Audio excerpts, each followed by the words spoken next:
Which sentence is correct?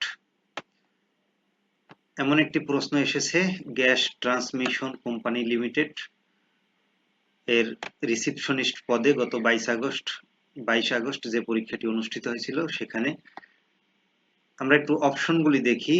Option ক, one of my friends is sick. একই সাথে আমরা নিয়মটাও জেনে নেই।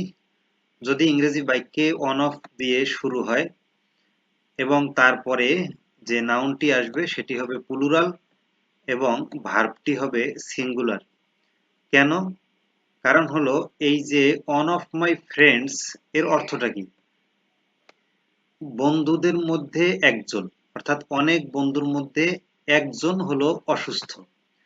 তার মানে হলো যে অনেক বন্ধুর মধ্যে যদি একজনকে বোঝাতে চাই আমি, তাহলে ওয়ান অফ এর পরে অবশ্যই নাউনটি হবে প্লুরাল আর ভার্বটি হবে সিঙ্গুলার, যেটি অপশন ক তে এখানে এসেছে ইজ।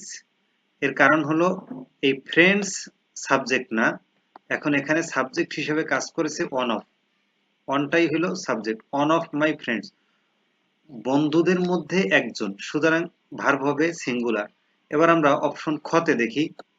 ওয়ান অফ আছে কিন্তু তারপরে ফ্রেন্ড এটি প্লুরাল না, এই নাউনটি এটি হলো সিঙ্গুলার, আর ভার্বের জায়গায় ইজ আছে, এটি সঠিক আছে। এরপরে আমরা দেখি অপশন গ, ওয়ান অফ এরপরে আছে মাই ফ্রেন্ডস, নাউনটা প্লুরাল আছে কিন্তু ভার্বটাও আছে প্লুরাল, কিন্তু এখানে ভার্বটি হবে সিঙ্গুলার, সুতরাং এটি সঠিক না। ঘ নাম্বার, ওয়ান অফ এরপরে আছে ফ্রেন্ড সিঙ্গুলার নাউন এবং বিন, এটি আসলে সিঙ্গুলার এবং প্লুরাল কিছুই না, এটি ভার্বের যখন থ্রি বসানো হয় তার আগে অক্সিলারি ভার্বের সাথে হ্যাজ বিন, হ্যাভ বিন এরকম বসতে পারে। সুতরাং ঘ এটি সঠিক না, তারপরে গ সঠিক না, খ সঠিক না, একমাত্র সঠিক অপশনটি হলো বা সঠিক বাক্যটি হলো ক, one of my friends is sick. অনেক বন্ধুদের মধ্যে, আমার অনেক বন্ধুর মধ্যে একজন ছিল, একজন অসুস্থ, সুতরাং এটি হবে সঠিক উত্তর।